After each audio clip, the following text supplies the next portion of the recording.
नमस्कार दोस्तों।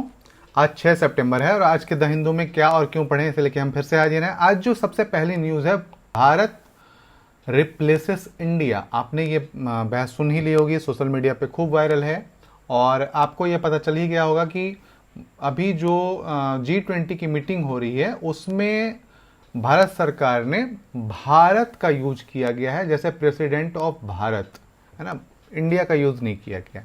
यदि आपने संविधान पढ़ा होगा, इंडिया दैट इज भारत है ना, इस प्रकार के वर्ड का यूज किया गया है।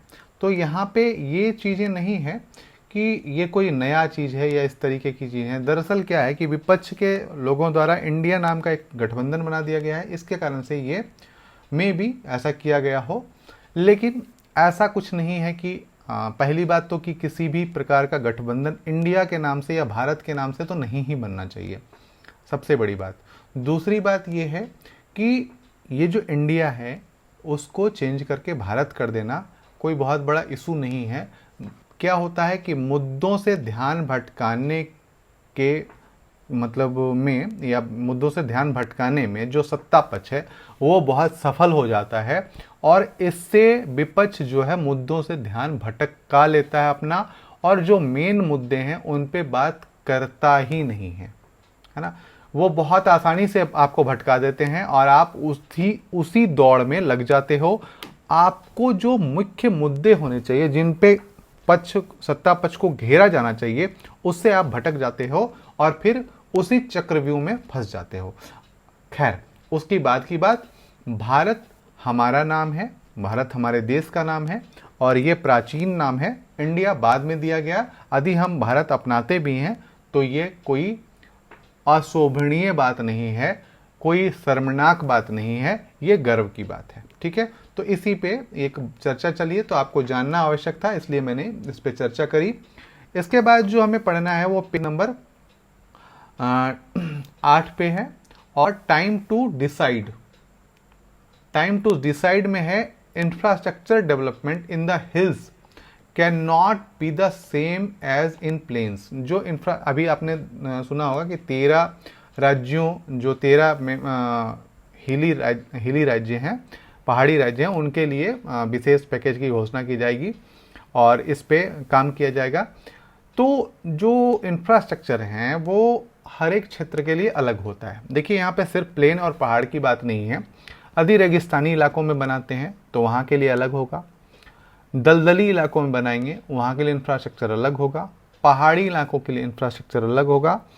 और यहाँ पे 2 प्रकार के पहाड़ियाँ, एक पहाड़ियाँ वो जो कि पुरातन हैं, मतलब जो कि बहुत ही मजबूती से साथ खड़ी हैं। दूसरी है नवीन पर्वत श्रृंखलाएं, जो हिमालय क्षेत्र की हैं, वो नवीन पर्वत श्रृंखलाएं हैं और ये अभी पहाड़ियाँ बन रही हैं। ये अभी पूरी तरीके से बनी नहीं है, अपर्दित नहीं हुई हैं, पूरी तरीके से ठोस नहीं हुई हैं। तो इनके इंफ्रास्ट्रक्चर के लिए अलग तरीके की चीज़ें की जाएंगी और अन्य क्षेत्रों के लिए अलग तरीके की जाएंगी। इसी पे एक चर्चा की गई है, लेकिन आपको मैं बताता हूं कि आपको कई चीज़ें देखनी है। रेगिस्तानी क्षेत्र, दलदली क्षेत्र, सागरीय क्षेत्र, तटीय क्षेत्र, मैदानी क्षेत्र, पहाड़ी क्षेत्र, पठारी क्षेत्र, इन सभी क्षेत्रों के लिए इंफ्रास्ट्रक्चर हमें अलग अलग बनाना पड़ता है। जब हम डिटेल में जाते हैं तो इसका पता हमें चलता है। जैसे सड़क निर्माण के लिए जो कंक्रीट का यूज किया जाता है या जो जिस मोटाई के लेवल का यूज किया जाता है वो अलग अलग होता है। तो इसको आप एक बार पढ़ लेंगे और एक बार पता करने का प्रयास करेंगे कि किस प्रकार से हर क्षेत्र के लिए अलग अलग प्लान बनाए जाते हैं। ठीक है, इसके बाद है the implication of the expansion of BRICS. ठीक है, ब्रिक्स का जो है एक्सपेंशन किया गया है, 6 देश और शामिल हुए हैं और इसका इम्प्लीकेशन मतलब क्या हो जाएगा, इसका महत्व क्या रह जाएगा पूरे विश्व में, इस संस्था का क्या महत्व रह जाएगा, इसी पे पूरी बात की गई है। एक आंकड़ा दिया गया है तो इसे आप देख सकते हैं। इसके बाद पेज नंबर 9 पे है डिकोडिंग द न्याय संहिता बिल। जो इंडियन पेनल कोड के स्थान पे न्याय संहिता बिल लाया जा रहा है, उसी पर चर्चा की गई है कि किस प्रकार इसमें क्या क्या प्रावधान किए गए हैं, क्या क्या छोड़े गए हैं और किस प्रकार से ये आम लोगों के लिए या आम लोगों के हितों का ध्यान रखकर बनाया गया है। तो ये आप एक बार देख लेंगे। इसके बाद पेज नंबर 10 पे है laws governing forests of the north east. आपने यहाँ पे देखा होगा, यहाँ पे देख लीजिए, the Mizoram assembly unanimously passed a resolution opposing the Forest Conservation Amendment Act 2023 to protect the right and interest of the people of Mizoram। जो नया वन संरक्षण अधिनियम है 2023, इसको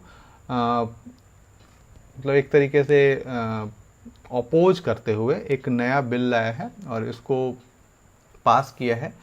किसके लिए? तो मिजोरम के लोगों के हितों की रक्षा के लिए ऐसा किया गया है। तो इसी पे कि किस प्रकार से फॉरेस्ट जो नॉर्थ ईस्ट हैं और उनकी सुरक्षा के लिए किस प्रकार के नियम लाए गए हैं, उनके बारे में यहाँ बात की गई है। तो आप एक बार इसको देख लेंगे। इसके बाद जो अगली न्यूज़ है वो है various strategy of vaccine diplomacy, है ना। ये जो various strategies of vaccine diplomacy पहली बार कोविड-19 के टाइम में विश्व में आपदा आने पर जो नॉन वेस्टर्न पावर्स हैं, गैर पश्चिमी शक्तियां हैं, Russia, China, India, dominated international vaccine aid, है ना, ये इन्होंने सबसे ज़्यादा वैक्सीन ऐड किया था। इसी पे पूरी बात की गई कि किस तरीके से वैक्सीन डिप्लोमेसी, वैक्सीन कूटनीति काम कर रही थी और किस प्रकार की इस रणनीति में चीन, रूस और भारत ने अपनाया है इसको, है ना। इसी पे एक बात की गई है, तो इसको आप पढ़ सकते हैं।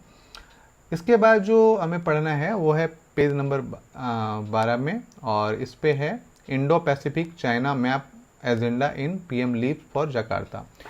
आसियान, भारत आसियान बैठक हो रही है और उसी में भाग लेने के लिए नरेंद्र मोदी गए हैं। वहाँ पे क्या मामला होगा? तो चाइना मैप होगा एजेंडा में, और इंडो पैसिफिक भारत प्रशांत क्षेत्र में किस तरीके की रणनीति अपनाई जाए वो मामला होगा। तो दो मामले हैं, तो इनको आप देख लेंगे। इसके बाद पेज नंबर 14 पे हमें पढ़ना है। पेज नंबर 14 पे क्या देखना है? तो हमें देखना है centre sign MOU with Adobe to train children in classroom. एक सॉफ्टवेयर जो है software major Adobe help children develop creative expression in classroom using the application Adobe Express, है ना। Adobe Express यूज किया जाएगा और इसको एक तरीके से जो बच्चे हैं उनको ट्रेन किया जाएगा। तो सेंटर ने Adobe के साथ साइन किया है।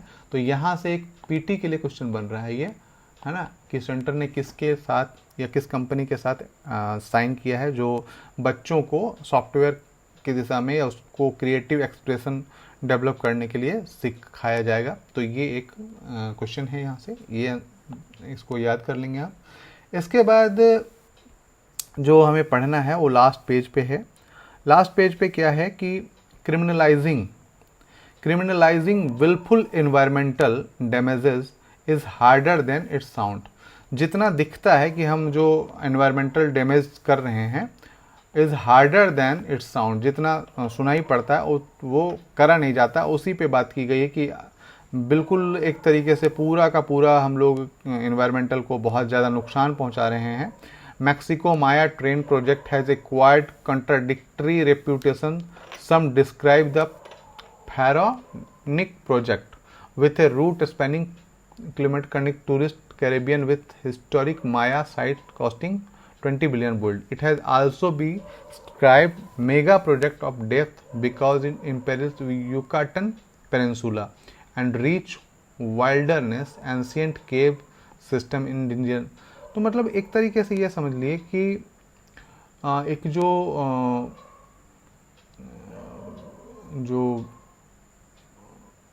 जो हम पहुंचा रहे हैं, मतलब जो प्राचीन सभ्यताएं हैं उनको जो नुकसान पहुंचा रहे हैं उसको हम बहुत ही ज़्यादा एक तरीके से ये क्या बोलते हैं उसको हम बहुत ज़्यादा मतलब ये इसको सज़ा या एक तरीके से अपराधीकरण नहीं घोषित कर पा रहे हैं। जितना कहा जाता है उतना हम नहीं कर पा रहे हैं।